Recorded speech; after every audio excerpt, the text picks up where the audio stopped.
To warrant any further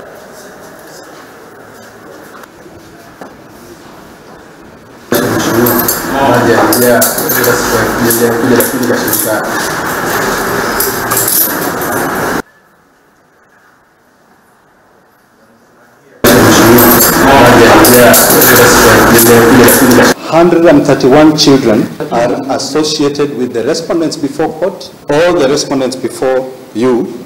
There is sufficient evidence to bring charges. Unnecessary detention of people under the excuse of taking DNA should not be allowed, Your Honor. We have pointed out that the law permits detention pending completion of investigations and charge. That is POTA, Prevention of Terrorism Act. It permits up to 360 days. Nayo kamiti ya Senate